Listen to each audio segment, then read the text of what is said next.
Alright, Fanatics, here we go again. It is time, once again, for another armor review. And this is one that I've actually been looking at a lot lately just because I think it's probably an easy army to play. Because there really isn't much to it but to move a lot of models around. And a lot of folks are going, oh god, I saw the title, but I was hoping. Yeah, it's Goblin Town. So, pretty small army, relatively speaking. Larger than the last evil army I covered, which was the 3 hero models of the trolls. But still a relatively small army, but with a lot of numbers. So, just going to go ahead and jump right into it. Um, we'll start with the big one himself, the Goblin King. So, the Goblin King is pretty much what you would expect. He's, I'm assuming he's some sort of troll. He comes on a troll base for a cave troll anyway. So, he's some sort of cave troll, I'm thinking. Even though he doesn't have his keywords are goblin and monster, so he makes me think of a troll, just specifically saying. Which is funny because he definitely trolled Thorin's company with that horrendous song, which I really enjoyed in the extended edition of The Hobbit: An Unexpected Journey. So let's look at his stacks. So these or stats. He's fight value 6, not bad. 5 plus shoot value, not bad either. No throw stones because he's not a troll, but he does have a throwing ability, which we'll get to. Strength 5, defense 5, 3 attack, 3 wounds, courage 3. So the courage 3 is going to be his biggest, thing. And that's going to hurt him. But he's still a pretty beefy guy. So 3, 2, 1 from Might, Will, and Fate kind of reminds you of a lot of those, smaller heroes from those smaller realms. The Arvaduis, the Arathorns, the stuff of that nature with that 3, 2, 1. He is a two-handed pick. So kind of sucks because since it's a two-handed pick and that's his only war gear, I guess he always has to go two-handed. Oh, well, he's burly, so there we go. I'm just seeing that now under his special rules. So yeah, strength 5, two-handed pick, not bad for and being burly.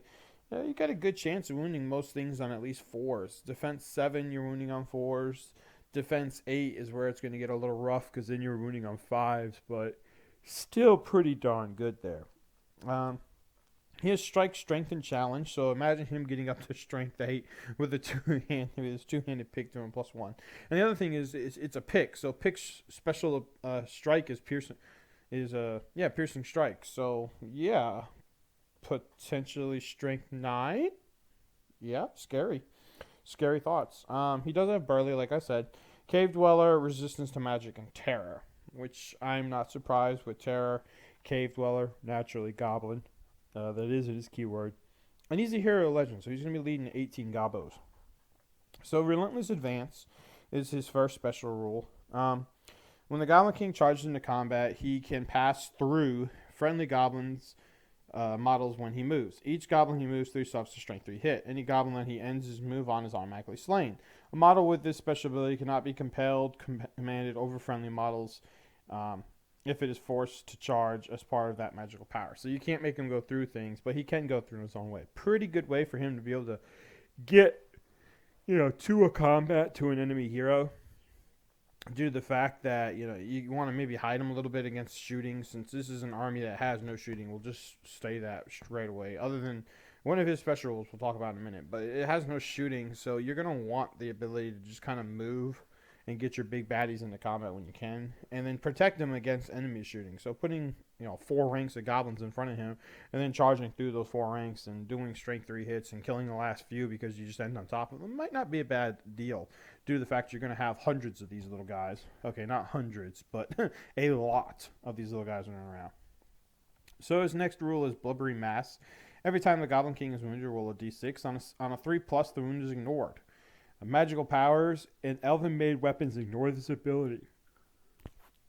Excuse me, I'm sorry. It's late for me. It's almost 7 o'clock. I get up at 3:30, so I'm tired.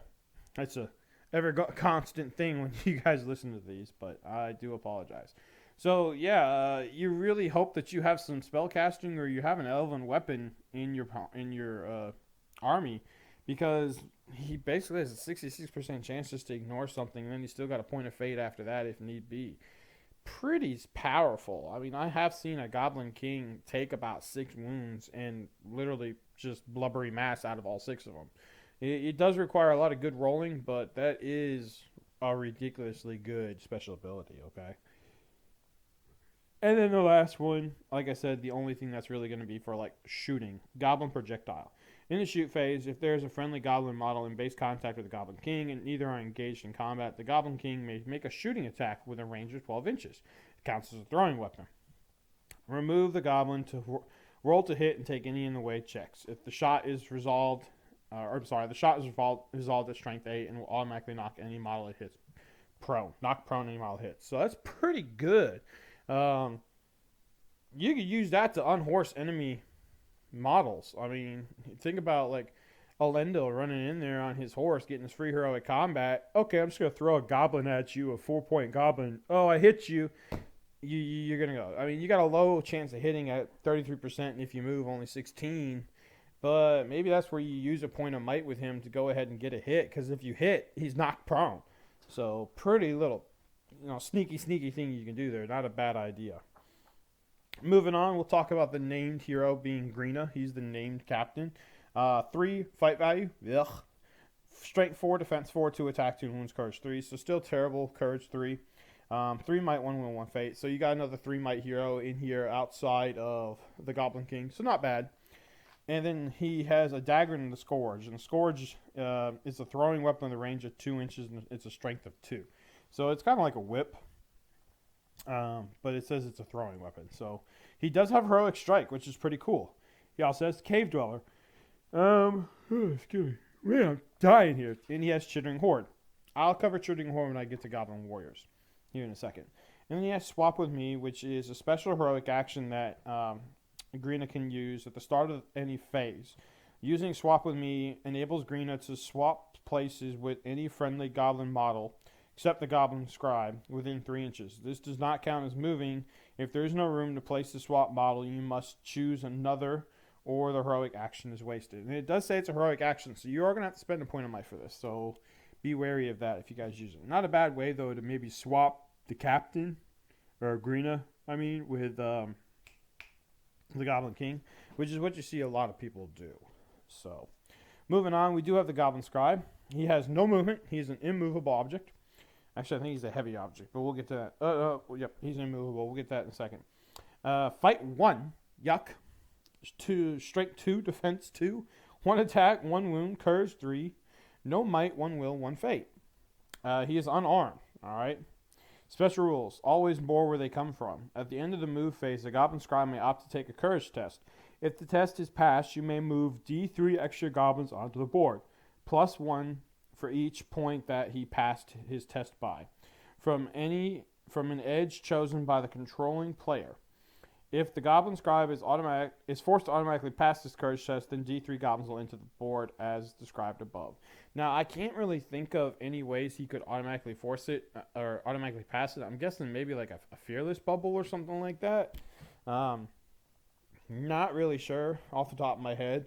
If somebody knows a way to force him to pass it outside of like a fearless bubble, which I don't even think, does Evil have that? Do they have? It's aura command for like good, like Curidan. I don't know if there's an aura command or something like that for Evil. I obviously know there's an aura dismay. They do have that sort of thing going. I know the Necromancer has that, but I don't know. Y'all chime in below. Let me know how would you auto make the Goblin Scribe pass, or auto make him pass the courage test. But that's pretty good, because if you roll 12, that gives you 15 with the 3 base for courage, which means you're bringing in 5 plus D3, meaning 8 goblins. And I have played a game against these buggers where the guy I played against brought in 7, then 6, then 7, then 8, then 5. It was ridiculous. The only good side was that where he brought him in, I was able to jump on him real quick and just use those to get the kills that I needed for breaking. So one thing to notice about these guys is those goblins you bring in count towards your breakpoint. So if you have, we'll say 100 models, just for simplicity's sake, 50% is broken. So they're going to, or 50 models would be 50%.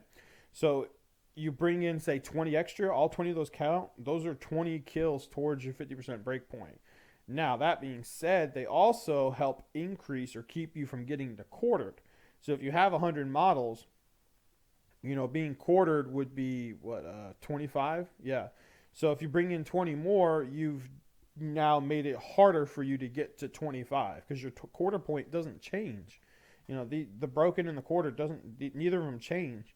but it now becomes harder to quarter you because they now have to kill 20 extra guys. So it's just something to think about with that. And then still talking about the Goblin Scribe here. I know I got off topic there, but a little bit of tactics talk there as well with these. Goblin Scribe, the last one, immobile, like I was getting to. He is automatically trapped. If he loses a fight, and additionally in the move phase, friendly models may move him in his frame, in which case he's considered a heavy object, which I think requires at least 2 models, and it's like half the movement or something like that, or 3 models and it's a full movement. I can't remember exactly the rules for heavy objects, but talking also, Greenna is a fortitude, and Goblin Scribe is a minor hero. Moving on, we have another named guy. 3 more profiles, and then we actually have 2 that are in a different army, but we'll cover these. So 5 left. We'll hit these real quick. Golem. Everybody knows what Golem can do. He's an independent hero here. He's got Strangley's Fingers, and he's got Heroic March, which is pretty cool. That's something that's kind of interesting. The Greenna has Heroic Strike. He doesn't have March, so you're not going to be marching with Greenna. But you could march with Golem, which is crazy. He doesn't have that point of light, and he does have a point of fate. 2 attack, 2 wounds, strength 4, defense 4. Cave Dweller as well. Encourage 4. He's never considered unarmed, and unless there's another ring bearer in play, Golem always has the ring. Should the ring bearer be slain in a fight with Golem, then he automatically recovers it. So if somebody else has the ring, and Golem is in combat and helps kill him, then he takes the ring. So Golem's usually just an auto take for this because even though he's an independent hero, the ability to get the ring is what a lot of folks do. They combo up the ring with the Goblin King, who's now fight 6, and the best you can get is fight 5. So yeah, that's pretty darn good right there. That's what you expect kind of from like Frodo with Ranges of Ithilien. And then Goblin Captain, fight 3 again, strength 4, defense 4, 2 attack, 2 wound, curse 3, 2 might, 1 wound, 1 fate. Basic captain profile and stats pretty much, other than the crappy fight value, but that's to be expected. Armor and sword or pick. So you can give him an armor or you can give him a pick. So you can do piercing strikes, and piercing strikes is probably a pretty good thing to do. I would probably go that route myself. And then he has the march, which we need. And then he has Chittering Horde. And we'll go ahead and cover this. So he has Chittering Horde. The Goblin Warrior, who we haven't talked about yet, has Chittering Horde. And Greenna has Chittering Horde. And there's a couple of the models, and they also have it. So Chittering Horde, models with this special rule can support as if they had spears, with the exception that they can only ever support another model with a Chittering Horde special rule. A supporting model does get the benefit of a 2-handed weapon if it has one. So a lot of times what you'll actually see is like 2 of these guys paired up, and the front guy will do like a piercing strike, and the back guy will go 2-handed. So one guy's going up to strength 4 or whatever, and one guy's going 2-handed, taking the -1, but getting +1 to wound. So that is a pretty common thing you do see with the Chittering Horde special ability. And then the Goblin Warriors themselves are absolutely terrible, but you just spam them. Fight 2, 3, strength 3, defense 3, and 1 attack, 1 wound, courage 2. They have a sword, pick, mace, or flail. So make sure if you're going to use a different one, delineate what you're using. Please mark your bases separately or something like that, or take the time to model them on there. Like, I'm not a very good converter. I willingly and freely admit that. So if I'm going to do something, I'm either going to play it blanketly across the board, or I'm going to, paint my bases a different color and be like, okay, so these blue bases have a sword. These purple bases have a pick. These red bases have a mace. Something like that. Make it very easy for your opponent to follow, and then just give them a handwritten copy of it. That way they can see it. That way they know what you're doing, all right? And then you can give them a 2-handed axe for an extra point. And then, of course, they have the Chittering Horde and Cave Dwellers rules as well. Okay? So 2 more to talk about, and these actually come from flipping pages. The Azog's Legion special rules, and that is the Goblin Mercenary and the Goblin Mercenary Captain are actually models you can take. Sorry, my cat is deciding she wants to sit on my back. The Goblin Mercenary and the Goblin Mercenary Captain, there we go, from the Azog's Hunters. Jeez, I said this. Azog's Legion. Good lord. Stupid cat screwing me up. So the Mercenary Captain will be considered a hero of fortitude, which is what he is. He's also a hero of fortitude in Azog's Legion. So same stats pretty much.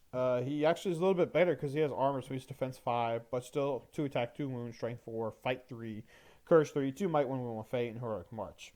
Again, has Chittering Horde, so supporting other models.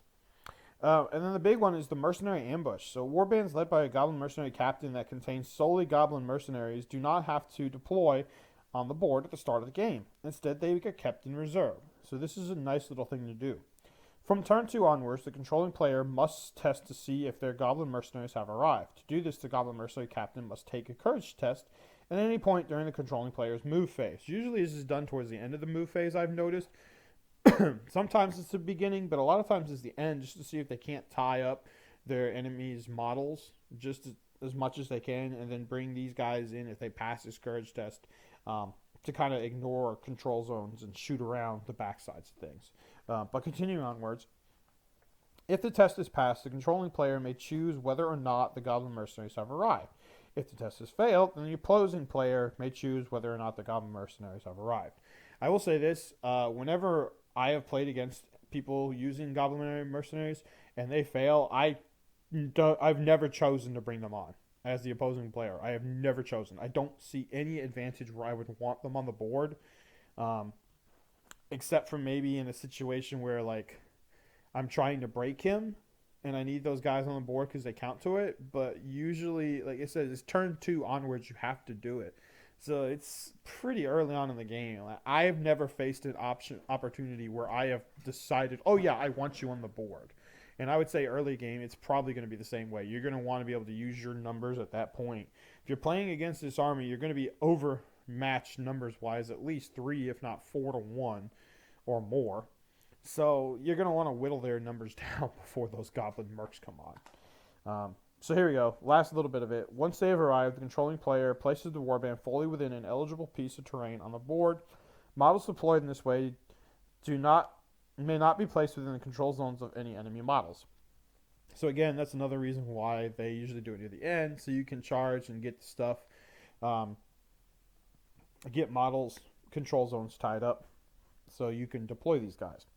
This counts as Goblin Mercenary movement for that turn. If the entire warband cannot be placed for any reason, such as there are no eligible terrain pieces, then they may arrive as reinforcements from a board edge of the controlling player's choice instead. So this is actually an interesting scenario because I have a Goblin Town board, and I would say there's no eligible terrain pieces. It's not like they're just going to spring out of the catwalks. You know, they're not just like, and they're there. So I would say that in that situation, they do have to arrive as reinforcements, kind of like the Reconnoiter rule. So yeah, and then going over to the Gundabad Mercenary, the Goblin Mercenary. It's basically the same thing as a Goblin, only it's defense 4 instead of defense 3 because it has armor. And this time it can only have a sword or a pick. So again, make sure you try and help your opponent out by being very clear with what you have. So that's all the models. Army bonus for them is actually pretty interesting. And it's down, down, down in Goblin Town. Gotta love that. Love that song, I'm telling you. Maybe I won't do it. I was gonna say maybe I'll do a little sneak peek of the song in the beginning of this or whatever, but I'd probably get this video flagged. So that army bonus is each Goblin hero model may increase their maximum warband size by 6 models. So that's pretty cool because you could basically have Goblin captains who are heroes or legend because you're bringing in 18 guys. Same thing for like Merc captains as well, because they do have the Goblin keyword. So that is definitely totally a thing. So looking at their alliances, I didn't do this earlier. I do apologize. Usually I try and look at alliances real quick before I start. I don't think they have any green allies, to be honest. There it is. No, they don't have any green allies. They are yellow allies with the trolls, which I talked about in the trolls video. They are yellow allies with Moria, just like the trolls. So you do see sometimes one of the new things that is going on is Moria goblins being allied with Goblin Town goblins. And I think that's more just to be able to get some shooting or maybe some Defense 5 troops in there. Maybe in the Belrog or some Bat Swarms, some other monsters, something like that. And then they're yellow with Azog's Hunters, Azog's Legion. Let's see, who else do we have? Dark Denzians, that makes sense. Dark Powers of Dol Guldur. Smaug, for some reason. The Desolator of the North, but okay, sure. But that's actually something I thought about before, honestly. Like an 800-point event, playing Smaug and just like, the Goblin King with some goblins or something like that for like, like 750 or 800 points. I don't know, something of that nature. Just something goofy like that. But yeah, that's their alliances. So that's everything. This definitely took longer than I expected. I do apologize. I thought I'd be able to cover this really quick since it's a small army. But I did the typical thing. I got to talking, and there's a lot to cover and a lot of little tidbits to talk about. So until next time, guys, thanks for watching and listening. Please like, share, subscribe. If there's any army you would like to see, I have one coming up. David, hey, you asked. I got one of the two you asked for coming, I promise. It's in the works. I've just got like 2 other videos I'm working on editing, and now this one as well. But yeah, I've got stuff. You guys ask for them, I try and give them to you. And please let me know. And let me know if there's a way to make the Goblin Scribe auto passes Scourge check. And as always, until next time, take care and enjoy your Tolkien Legendarium.